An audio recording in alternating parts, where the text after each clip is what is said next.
Hello everyone, welcome to my YouTube channel. আজকে আমি ন্যাঙের সংস্থান কাকে বলে, ন্যাঙের সংস্থান অনুযায়ী 4টি যে ফিগার আছে সেটা নিয়ে বলবো এবং এই ন্যায়ের রুলসগুলো বলবো, নিরপেক্ষ ন্যায়ের সাধারণ নিয়মগুলো বলবো। ন্যায়ের সংস্থান কাকে বলে?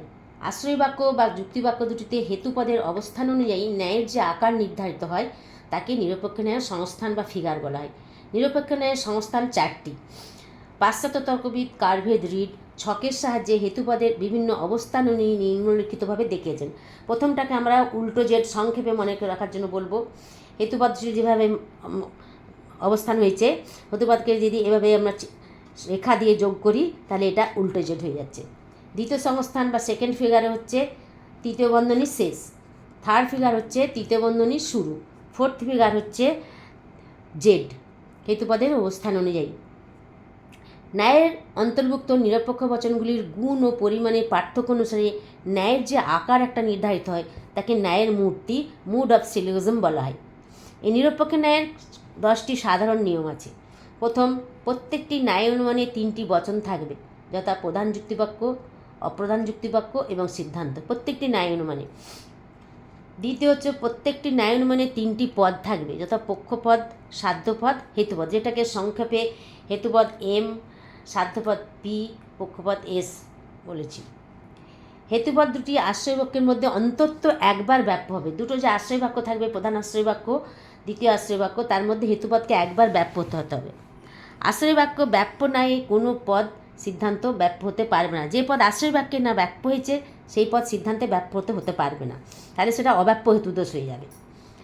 পঞ্চমনে দুটি নঅর্থক যুক্তিবাক্য থেকে কোনো সিদ্ধান্ত নিশ্চিত হয় না। দুটি যুক্তিবাক্যের মধ্যে অন্তত একটি সদর্থক হতে হবে।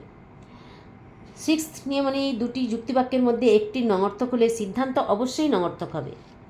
সেভেন্থ হচ্ছে দুটি যুক্তিবাক্য সদর্থক হলে সিদ্ধান্ত অবশ্যই সদর্থক হবে।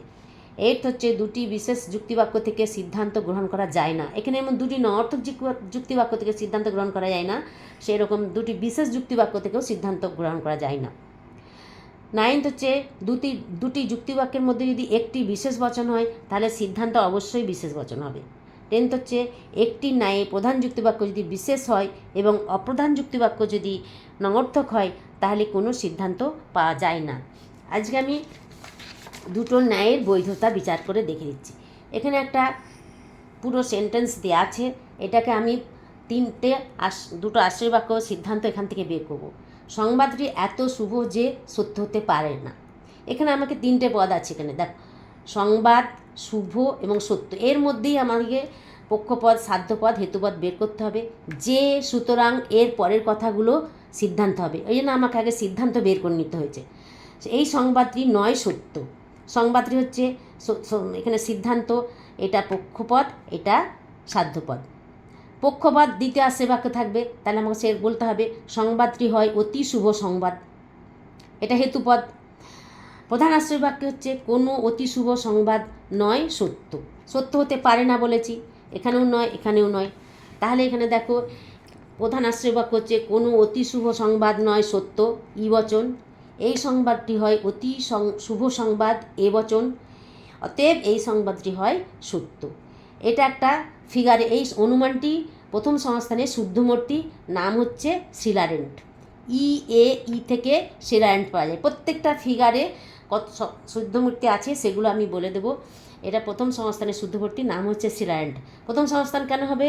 এখানে হেতুপদ, এই যে হেতুপদ, এই যে হেতুপদ, এটা যদি ফিগারের সাথে আমরা যোগ করি তাহলে এইভাবে আসছে উল্টো জেড। তাতে এই অনুমানটি বৈধ, সব বৈধ নিয়ম এখানে কাজ হয়েছে। দেখো, দুটি যুক্তিবাক্যের মধ্যে একটা যদি নঅর্থক হয় সিদ্ধান্ত অবশ্যই নঅর্থক হবে, তাই হয়েছে এখানে। এখানে দেখো, যে পদ যুক্তিবাক্যে ব্যাপ্য হয়নি সে পদ সিদ্ধান্তে ব্যাপ্য হতে পারবে না। আর প্রত্যেকটা নিয়মই এখানে ফলো হয়েছে। হেতুপদ অন্তত একবার, ই বচনে হতিপদ আছে, উদ্দেশ্য স্থানে একবার ব্যাপ্য হয়েছে। ই বচনের বিধ উদ্দেশ্য দুটো পদই আমি জানি ব্যাপ্য, তো এখানেও ই বচন, এখানে ব্যাপ্য হয়েছে। অতএব এখানে এই অনুমানটি হচ্ছে শুদ্ধমূর্তি প্রথম সংস্থানের নাম সিলারেন্ট। একটা আমি ইংলিশে দিয়েছি, sound are not visible, colours are not sound, therefore colours are not visible. Therefore থাকলে সেখানে আমি সিদ্ধান্ত তিনটে, অবশ্যই এখানে তিনটে সেন্টেন্সও পেয়ে গেছি, খুব ইজি ব্যাপার, তিনটে প্রপোজিশনও পাচ্ছি। তাহলে দেয়ারফোরেরটা হচ্ছে সিদ্ধান্ত হয়ে যাবে নো কালার্স আর ভিজিবল, ই প্রভিশন। কালার্স যেহেতু এখানে পক্ষপদ কালার্স আছে, তাহলে এখানে পক্ষপদ থাকতে হবে নো কালার্স আর সাউন্ডস, ই বচন। নো সাউন্ড ইজ ভিজিবল, ই বচন। এটা হচ্ছে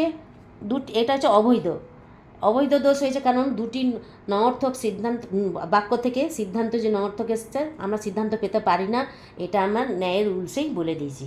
ধন্যবাদ। আমার চ্যানেলটিকে সাবস্ক্রাইব করবে, তাহলে খুব ভালো হয়। শুভরাত্রি।